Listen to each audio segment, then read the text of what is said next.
好，歡迎大家翻嚟睇呢個有香自遠方來嘅呢個 podcast series 啦。如果未睇過呢個 series 嘅呢，咁我就簡單介紹一下呢個 series 係做咩嘅。呢個 series 其實就係想請我喺澳洲啊，或者喺世界各地唔同嘅香友或者 perfumer 或者香水愛好者嚟到呢個節目去講一講自己中意嘅香水啦，或者可能講下自己嘅preference 啊，自己嘅揀香水時候會注意啲咩位啊，呢啲類似嘅話題啦，令到大家可以了解呢個香友或者呢個influencer 多少少嘅。咁今日呢，我哋就有個大家可能已經見過無數咁多次嘅嘉賓，咁佢就已經係一位 YouTuber 嚟㗎啦，係都已經係非常之出名㗎啦。咁我哋事不宜遲啊！就已經，如果佢準備好嘅話，我哋就請佢出嚟。可以，咁就，喂，彈一彈出嚟先。歡迎你 Oscar， 多謝你上嚟我呢個 podcast。大家好，咁多位，咁啊 YouTuber 我就未算嘅，我成日都係不自認自己係 YouTuber， 但係就即係講香水內容嘅嘢就即係叫做有啲興趣咁樣咯。都有2000嘅咯，都仲唔係 YouTuber。係啊，都做咗好耐啊，我諗下都接近5年時間先係咁啊。咁啊，多謝阿 Adrian 邀請啦，都即係估唔到你會係由呢一個直播開始做起，因為其實直播係你冇拍過片做直播係好痛苦，我覺得都唔容易。OK 啦，OK 啦。我其實點解我會做直播，我係冇同大家講過，因為有少少係因為我懶嘅，因為直播就直播就唔使剪太多嘅片咁樣，咁同埋因為作為一個如果係 podcast 嘅話咧，我就盡量唔會想刪減中間即係講嘢嘅部分，因為你中間嘅對話都係同大家即係交流嘅一部分。係啊，所以好開心啦，好開心啊 Adrian 嚟請到我啦，咁啊唔好咁講。咁啊，我哋嗰就即係我都見到。即係你都係講到個主題係講到係令到我係回顧翻即係過去嗰幾年係搞啲咩嘢啊咁樣。係。咁我覺得都係一個幾有趣嘅 topic 噶嘛，係咯。咁啊，等你 moderate 啦，大家即係睇下咩可以分享下俾大家咯。因為我今日即係主要係好少做嘉賓，通常都係我問人嘅。咁我第一次俾人問，我就會可以寫下我平日呢一個心房嘅。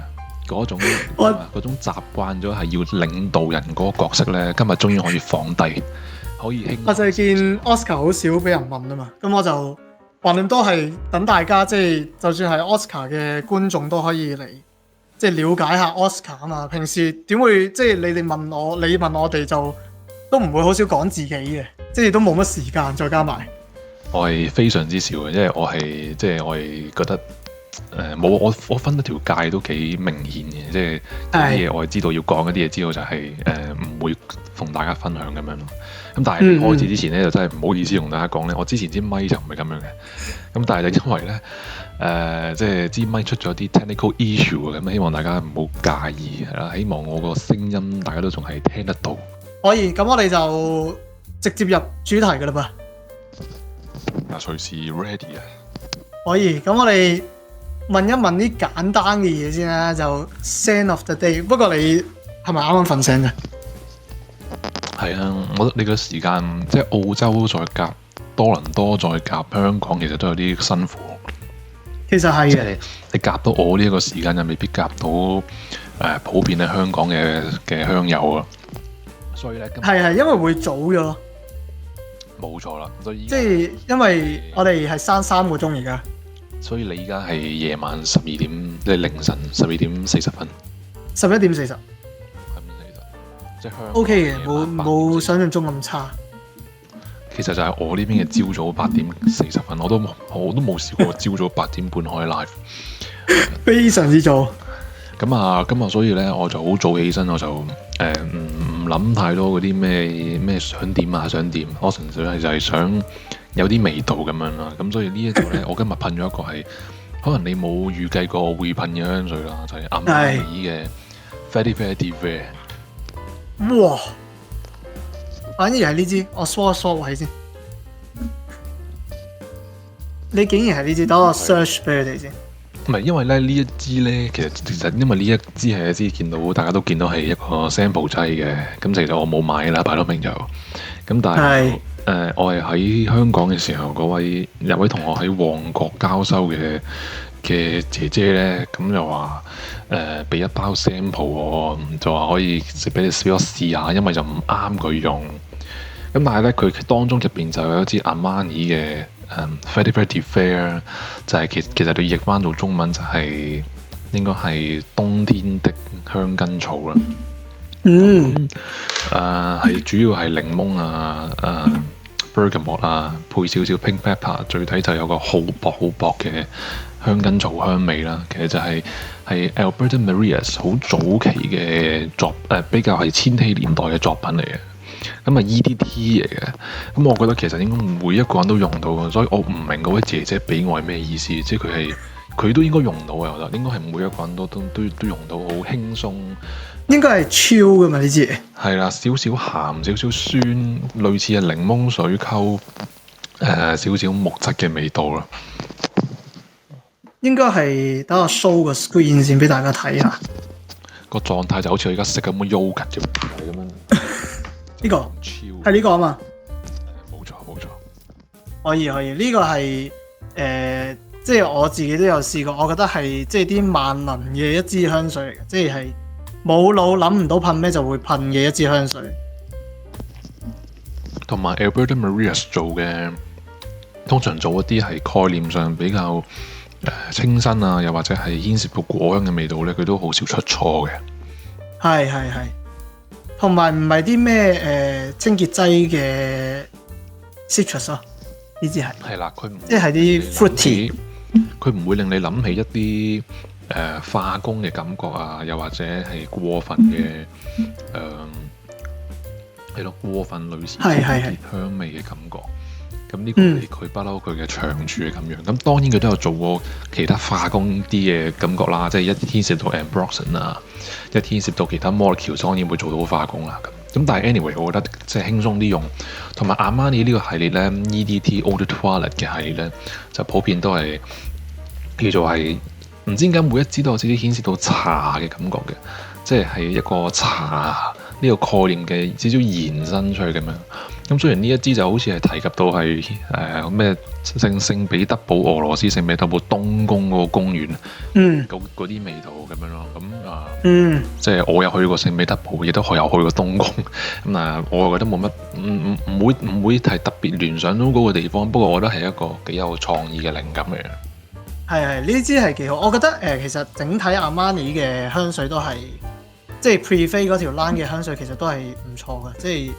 我唔會話咩太獨特，但係絕對係日常用到，同埋個質素係幾高嘅。唔係超級特別，又唔係話唔係好 nose catching 嘅味道，但係就係穩定咯，穩定輸出。係穩定嘅一個味咁樣。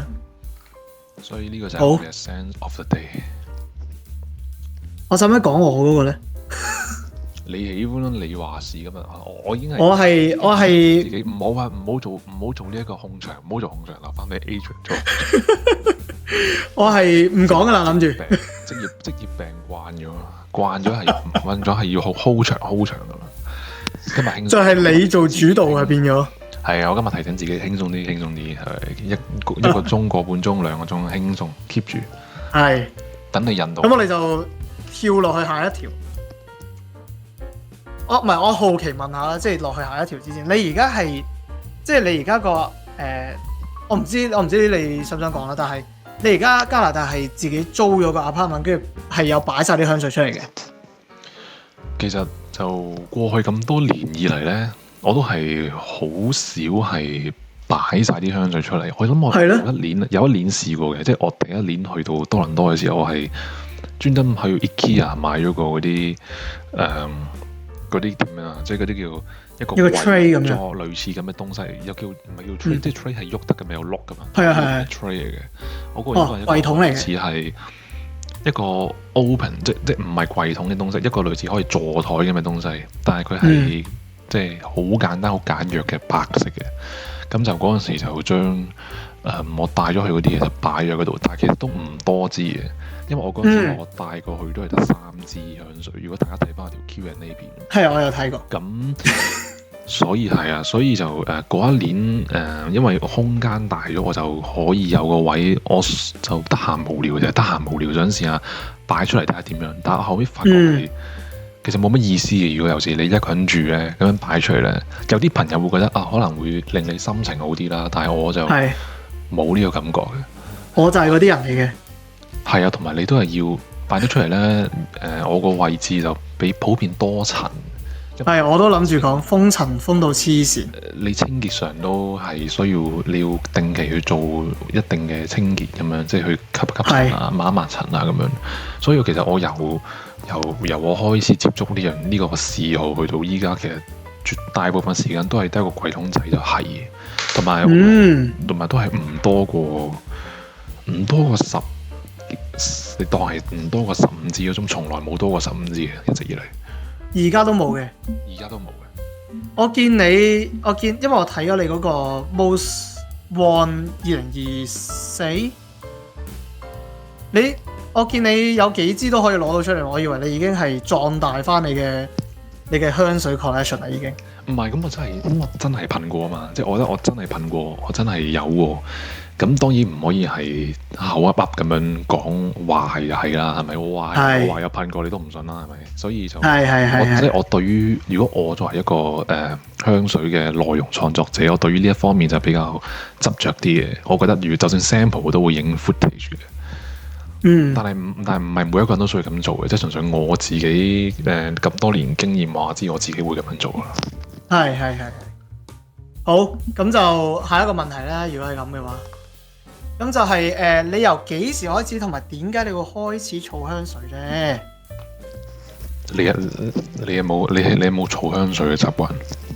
我係有嘅，因為我係冇嘅。即係你冇嘅意思，你係即係你儲香水嘅定義係即係好多支擺喺度就叫儲香水啊？定係即係點咧？因為例如同大家講，即係我當你假設我係從來冇多過15支咁樣啦，其實我一直都徘徊喺7至10支咁樣，即係我話冇多15支，只不過係已經係講點樣，已經叫講多咗嘅啦，係啦，已經叫做係係咯，叫做係保守咗去講我個次數，唔係嗰個數目啦。但係你話即係如果係呼應翻你話咩叫儲香水？咁我覺得起碼座底可能係你如果我影拍片後面有一堆咁樣就叫儲香水啦。咁但係我從來拍片都冇試過係好堆嘅，即係有一堆盒就試過。嗰陣時喺香港仲可以擺少少盒喺後邊，咁啊仲有試過。我見到係啦，咁但係依家就已經係好少可有咁嘅情況啦。咁但係你問到即今日講嚟 When and why do you start collecting perfume 咧？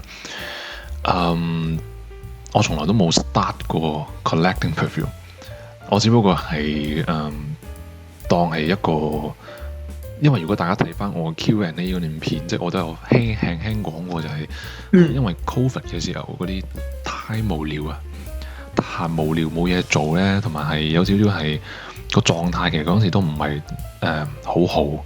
即係冇嘢做，啱啱畢業冇嘢做，同埋嗰陣時，應該每一個人嘅心情都唔係幾好。咁我更加唔係幾好嘅嗰陣時。咁純粹係想試下唔同嘢，先至係其中一樣咋。其中一樣試到嗰樣嘢就係 perfume fragrance。先至所謂叫做無心插柳地開始咗。所謂叫做去聞香水多，即係居多都係聞香水，居多都係去做資料搜集。我諗我過去由以前開始到即係早幾年都係咁樣。買香水當然都有啦，即係唔買就拍唔到開箱片啦。但係就比較少係真係 collecting， 因為如果例如我買一啲，通常我都係會賣一支嘅。咁你通常嗱，我就係想問啦，咁你幾時會決定賣唔賣支香水咧？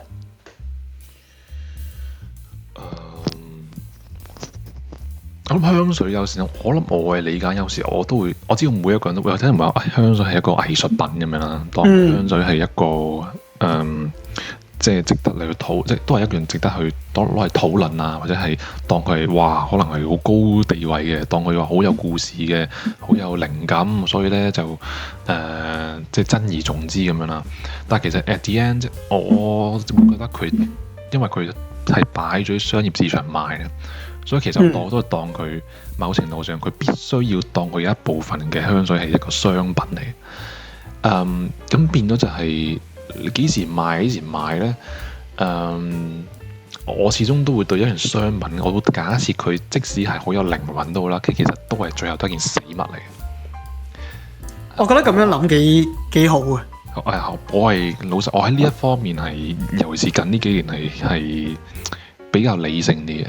咁變咗你話幾時買咧？就係、當我對佢可能已經係我預計到我未來幾年都唔係太會用嘅時候，我就會思考話我需唔需要一支正裝嘅香水喺我嘅櫃桶入邊咧？定還是我仲有佢仲有少少，即係佢仲有 value， 或者佢仲係可以俾其他人用到嘅時候，係咪可以試下賣出去咧？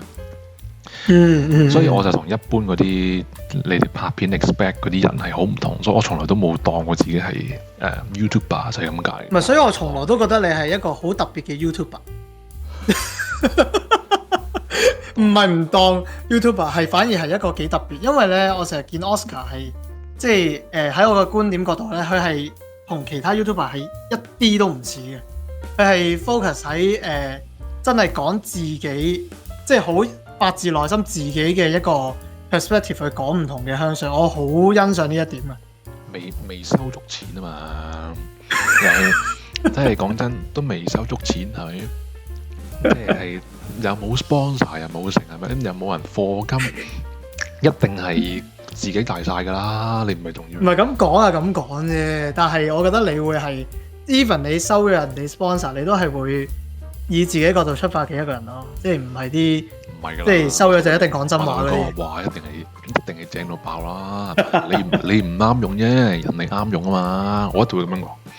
係啊，我係好膚淺嘅人，我個人係比較 cheap。咁我希望你好快有咁嘅一日啊！所以係啦，咁啊，翻去到你嗰個題目咧，其實就係講緊係咯，所以我可能幾時會買就係真係唔係太需要咯。咁我都唔係，其實呢樣嘢唔係一個可能係大家覺得比較敏感啲嘅 topic，其實唔係好敏感。我見好多香友都係見好多香友間唔中都係 IG 放香水㗎，即係本身係嘛講到好正咁樣啦嚇，講到好出色啊，好中意啊，咁啊，但係可能隔一年之後咧，你就見到佢係唔玩，你唔玩啊，又或者係唔知點解想放係咪？即係喺我哋呢邊有個 term 嘅，通常啲人話放香水咧，我哋就會叫 declutter。係，我哋都係。係啦 ，declutter 就係講緊，即係你譯翻中文夾硬譯就係清理下啲唔需要嘅嘢咯。係啦，咁啊唔需要講，你唔需要同人哋講你嘅原因，你點解買嘅？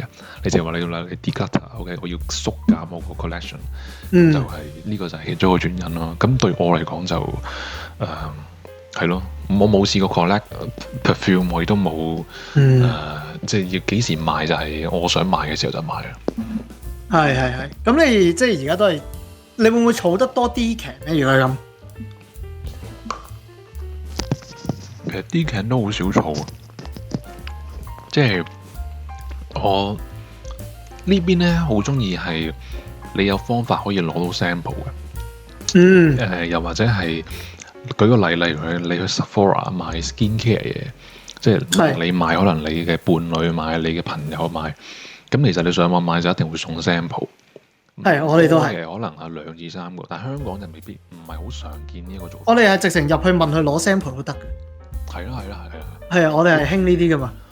可能你百貨公司經過試得幾開心，佢又會俾啲 can 食。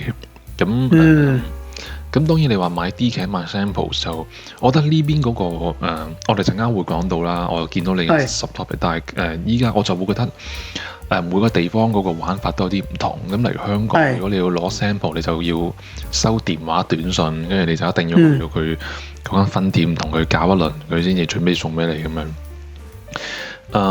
係咯，咁但係你話我多唔多 sample 啫。咁如果我你都大家認識咗咁多年，睇咗咁多年，咁多都正常嘅。係，因為你都要試俾大家，真係要試落手。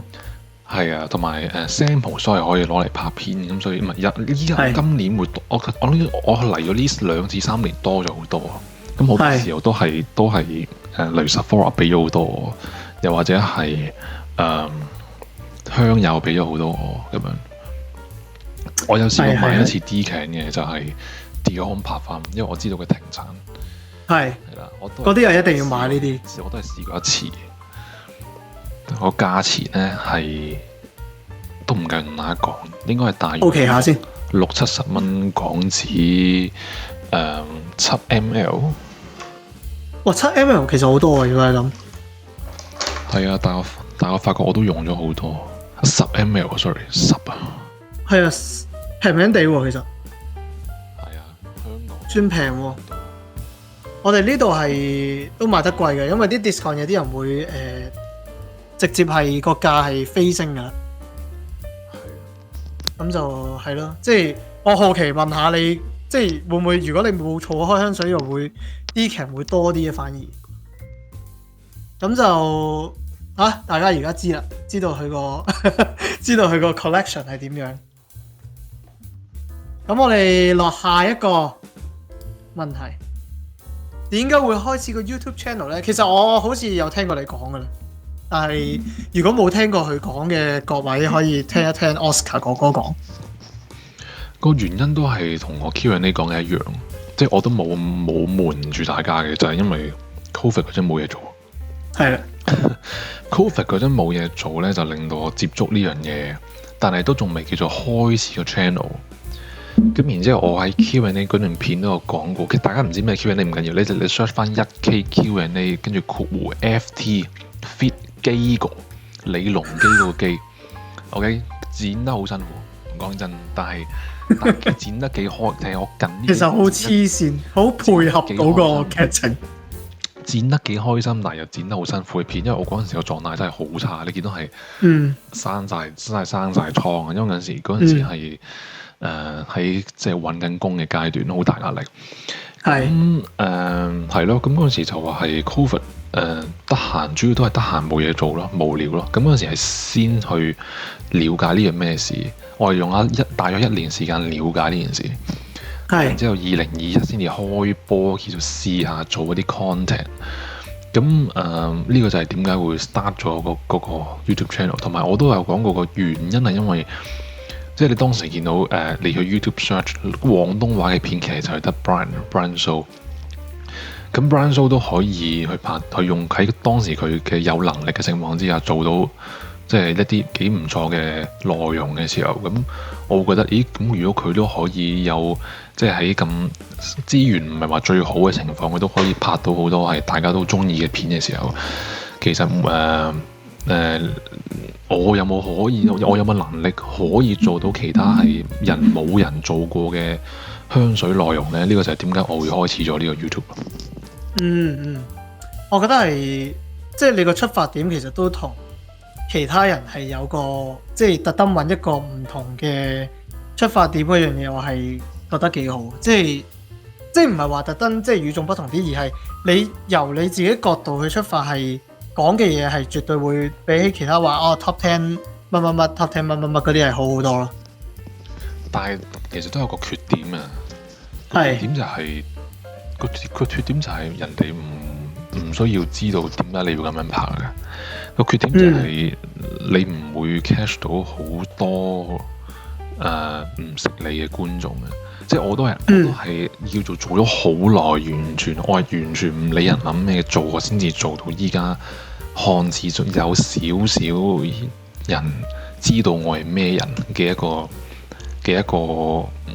所謂拍片嘅人咯。係咯，咁即係如果你係盡係追求，好想好短時間內追求一定嘅支持者或者係觀眾咧，係唔應該用呢個做，唔應該用我呢個做法嘅。所以其實即係簡單啲嚟講就係你都係幾痛苦，因為你係冇拍片嘅情況，你拍過一條Amouage Reflection， 然後你係因為我有開 live，你先至可以間唔中 call in 咗上嚟，咁先大家多人先認識。然後你而家自己一嚟就拍片咧，如果你係追求嗰一定程度嘅觀看次數咧，你係好痛苦，因為係冇乜可能有一個人會撳落去一條 live 嗰度去好認真地係2個鐘，一定係識你先會咁樣睇嘅。係啦，同埋係你係會有時候你都會問點解要咁樣做咧咁樣。所以我個開始個頭係一無心插柳啦，咁但係我一路做落去，你個 mindset 都要自己調整翻，你究竟係想要啲乜嘢嘢？咁如果你問我就係純粹想好玩啦，即係我開頭就係想好玩，我就係想做啲冇人做嘅嘢。咁冇人做嘅嘢咧，我從來就唔會睇，就唔一定係佢個 feels 嘅，因為呢刻個 feels 冇咩人睇，唔代表將來唔係啊。咁只要focus 個點就係做一啲冇乜人做過而大家有可能有興趣嘅內容嘅，我就已經接受到。咁但係唔係每一個人都好似有我咁樣，成日都得閒無聊。即係我嗰陣時係得閒無聊，我依家都唔可以每個禮拜出片啦。我以前都有試過，咁但係依家都唔得啦。因為大家都有各自嘅生活，或者係住香港好痛苦嘅，你有屋企人，你有你嘅伴侶，你要花好多時間去照顧你小朋友咁樣啦。舉個例，咁所以我都好明白就係如果你係話有啲人話我想試下 YouTube， 其實唔係得把口。即係我嗰陣時同我最近喺香港同阿 Brian 即係私底下 off cam 傾嗰陣，其實都有講到就係好多人講話佢想做。其實就冇乜幾多人係做到，或者願意做，得把口啊！你諗下，我走咗3年，入邊有幾多個係真係開波做？我識有人做，但係嗰個人都係，但係嗰啲人都唔係真係特別用廣東話做啊！佢都係絕對係國語、普通話，又或者係做咗1條咁啊算，1-2條咁啊算。大家想象中咁簡單咯，做呢件事。咁但係我又唔會話你屌你哋自己試下啦，屌你咩咁其實你係觀眾啫嘛，你又唔係話你又冇義務一定要試嘅。係嘅。我就純粹大家可以即係想多啲人 join，其實都係有個阻力喺度咯。即係因為冇大家想象中咁容易去 attract 到啲人嚟嘅，尤其是你係仲係淨係講廣東話添。喺淨係講廣東話嘅情況下，我覺得係。即係首先個觀眾群一定少過你講國語或者講英文啦，所以有啲人開始一定會係，即係有啲人會揀英文，點解會揀英文？有啲人點解會揀國語去開播咧？即係我見到可能有1-2個都係國語，有1-2個都係講英文啦。而家開始，所以我覺得係冇即係絕對，即係你可以係即係我而家咁樣呢個 podcast， 其實我都係諗住未來係會講英文嘅有啲，但係當你請到香港嘅朋友嘅時候，我當然會講翻廣東話，因為我覺得呢樣嘢係首先係一個尊重啦，因為你同人哋外國人，你一定係講英文。第二，同香港人梗係講翻廣東話啦，係咪先？冇問題。咁第二就係即係英文國語都 OK 嘅，你下次我夠得啦，我講真，我其實係不嬲，我都有拍過，我都有講過英文片。咁但係我啲嘉賓淨係識英文嘛。但我同你講好多語言，其實我哋可以係不停 overlap， 即係 overlap。係就係我哋可以 fluid 咁樣走嚟走。Speak in English, brother. Of course, I don't mind 。即係就係咁咯，即係首先呢樣嘢啦，同埋第二就係，即係我覺得有時講翻俾廣東話圈入邊嘅朋友聽，會有種親切感喺度咯。我覺得，即係相對起講其他文。我自己冇諗到咁遠嘅，反而覺得個關鍵位係在於你可以做一啲好 eye catching 嘅 topic， 你可以做一啲係好爆，以一個好爆嘅話題去做你嘅內容，持之以恆先係重點。即係你點喺一個有一個 pattern 係你可以有一個合理而又穩定嘅輸出，然後你又可以有啲咩嘢令到你繼續做落去咧，呢樣嘢好緊要。咁唔係好多人都唔明呢樣嘢。而家我假設你做英文片，舉個例，因為我見而家 IG Reels 其實好成功嘅，因為 IG Reels 係另一個platform 去俾你好容易做到一啲內容，亦都係可以好短時間內爆到好多人睇。但係點解我一路都冇 Threads，一路都冇 IG Reels 咧？就係因為我唔知最近有冇睇，即係咩100毛東方星訪問啊游學修啊，跟住啊熊仔頭嗰班，即係有條片係咁樣嘅。佢就係講到點，就係 YouTube 同埋其他平台有好大分別，就係 YouTube 係一個聚腳點嚟嘅。聚腳點意思唔係淨係聚到個觀眾，而係講緊可能我要揾你啲片嘅時候，我上 YouTube 我好容易揾到嘅。佢呢個搜尋係好容易做到。你 IG 例如我舉個例，我拍咗好多條，你咪慢慢 loop 啦。你去佢個 page，你要慢慢 loop 落去㗎。其實係有，如果你係純粹好中意啲好 specific 嘅香水嘅題材，你唯一可以比較容易啲揾到你嘅內容就係自己 save 咯。咁但係如果我係一個普通人，我唔識你嘅，我想揾你係俾個 page，然後我要慢慢 loop， 其實係唔係好 user friendly 嘅，同埋都係如果例如我想係有啲人佢嗰條片都有提過，就係大家可能想揾啲陪伴。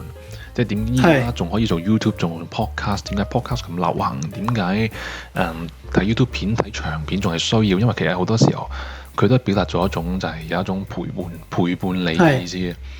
呢個就係點解我一路都仲係我會一路 keep 住拍長片，同埋冇人拍長片。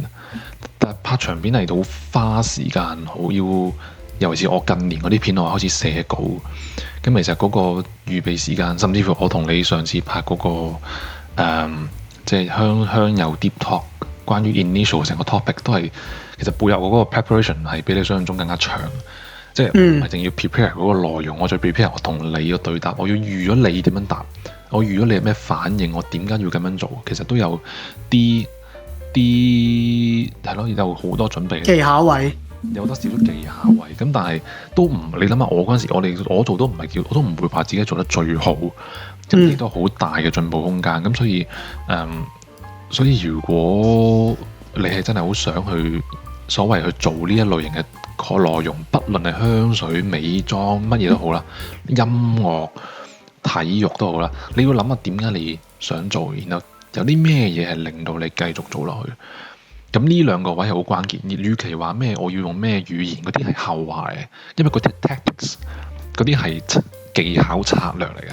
你用咩語言唔會影響到你點解想做落去嘅。OK， 咁所以所以我就係講緊，所以我之前我 Q&A 都有講過，即係類似嘅嘢就係你個 objectives， 你嗰個簡單啲講，你當係一份 project 啦，即係你個 objectives， 你個 mission， 你有冇咩 milestone 你係想去 achieve 嘅咧？呢啲位其實你係要，如果你係想長遠嚟做，你係要諗。如果你話短期嘅 ，OK， 我淨係要攞 attention， 喂，屌你，我攞支香水噴落去 J 度咪得咯，攞支香水噴落去直播，真係喎，攞支 sample 噴落去 J 度直播，咁咪一定大班人睇啦，係咪？其實呢啲即係所謂博 attention 呢啲，其實好多人都有做㗎，即係林作嗰啲就係咯。但係林作去到後期，去到依家近期就係開始係搞 podcast 啦。podcast 我都有睇，嗰個係佢人設嚟㗎嘛。佢未必係真實，佢嗰個狀態咁樣。係啊，佢話係扮出嚟嘅。所以你兩樣嘢都係需要，即係我覺得係兩樣嘢都需要嘅。我覺得呢樣嘢係幾好，即係 Oscar 講得幾好。即係除咗話係同我講之餘，我覺得如果大家係有心去開始做個 YouTube channel 或者想拍片嘅話，我覺得呢番説話都係對你哋嚟講係一個幾好嘅一個界，或者一個。即係你諗背後係咪真係需要咁樣做咧嘅一個對話咯。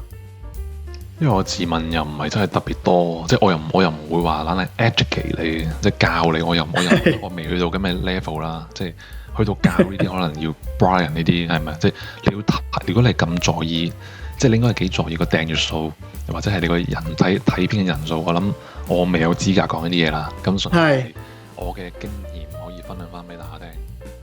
我都希望我需要思考嘅嘢係咯，我都希望我遲啲可以揾到 Brian 啦，佢肯上嚟就等佢同大家都講下同一番嘅説話，睇下佢有啲咩，即係同 Oscar 兩個有咩分別，咁樣可以俾大家去對比下。除咗即係我覺得呢個 podcast 好主要嘅一個作用係，除咗平時淨係講香水之餘，佢哋點樣去做佢哋自己嘅 channel 都係其中一個好值得去探討嘅一個位啊！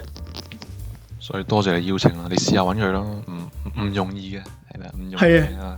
我都係可以，我都係幾努力，即係我開頭拍嘅時候，我都有講過揾，但係我覺得我嗰陣時未個 level 未夠，但係我覺得佢唔係好介意嘅，其實唔係一個好好傾嘅朋友嘅鄉友嚟嘅，所以係啊，我都有同佢傾偈嘅私底下，試下試下得。係睇下到時先，到係時候我就會揾佢噶啦。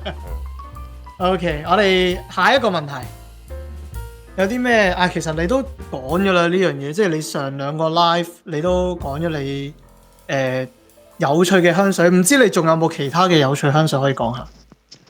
其實就本身 Adrian 係叫我準備5支嘅，但係你介唔介意我淨係講3支咧？唔緊要，3支啊。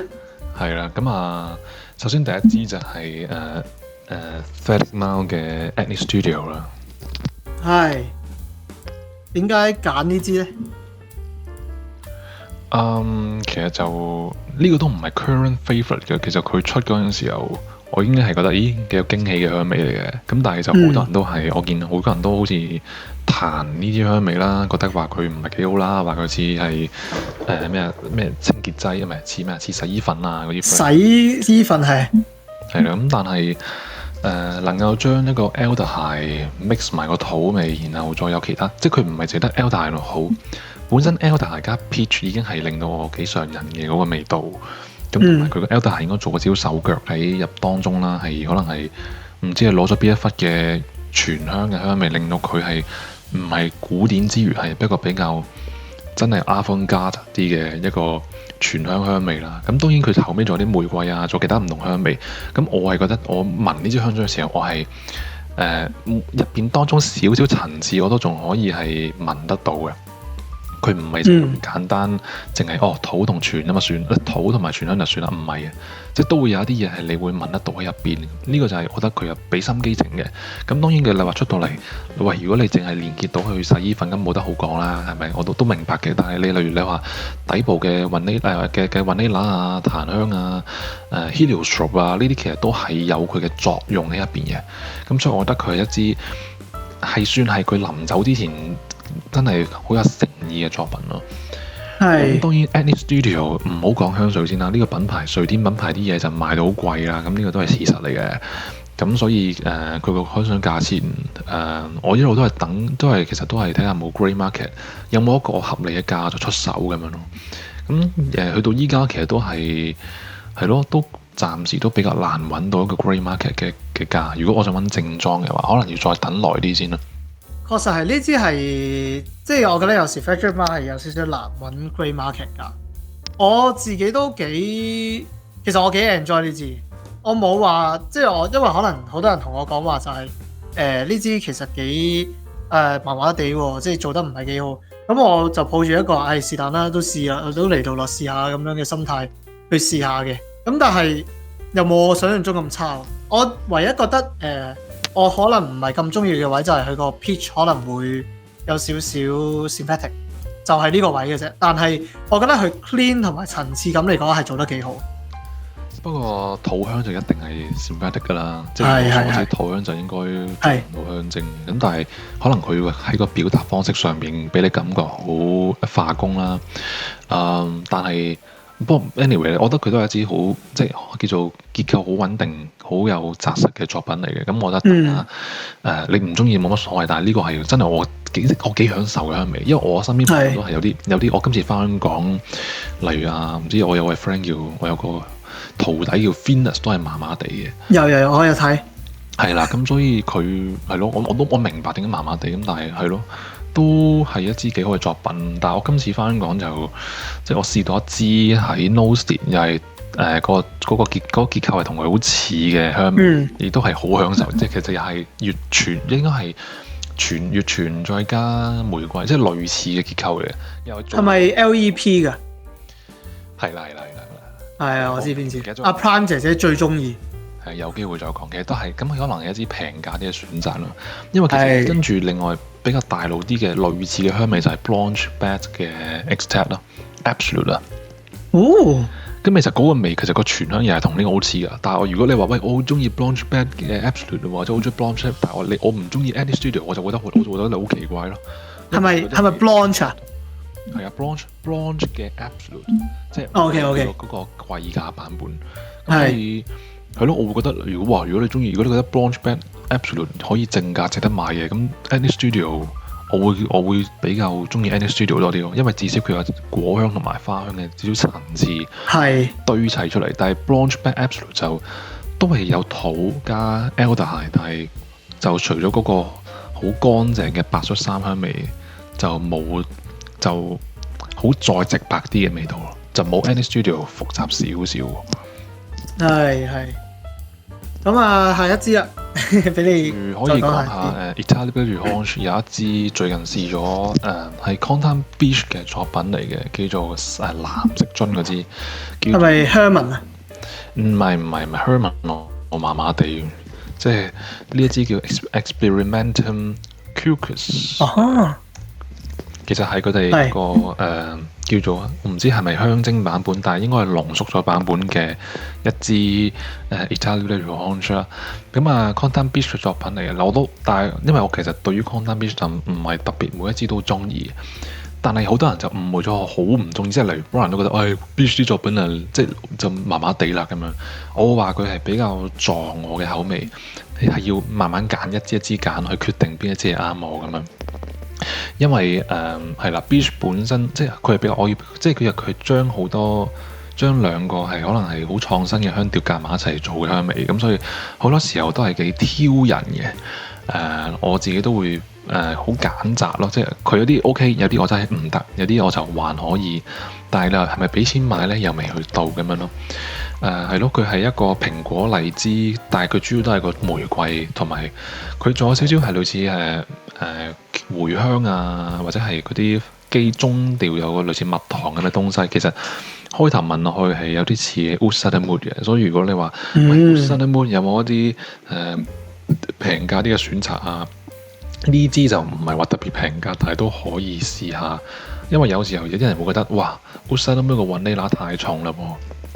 但係喺呢一支呢，佢會將嗰個玫瑰同沉香，因為其實個沉香就擺明顯做阿爾加拉烏啦。咁佢真係將嗰種感覺、嗰種嘅濃郁嘅味呢擺得再前少少，同埋佢就好少嗰種雲呢拿甜去 intensify， 即係去增強佢嗰個濃度。佢主要就係靠嗰個玫瑰同埋其他香調拼湊埋出嚟去造就嗰個厚度，而唔係靠個雲呢拿去推大個厚度。咁係幾似 Oud Sunnymood 嘅香水，雖然冇人講過話似啊，但係我第一印象係會覺得，咦幾有趣喎，我幾中意，係我嘅口味嘅作品。呢支係幾得意嘅，但係我反而係有另外一支我幾中意，係呢支橙色呢支。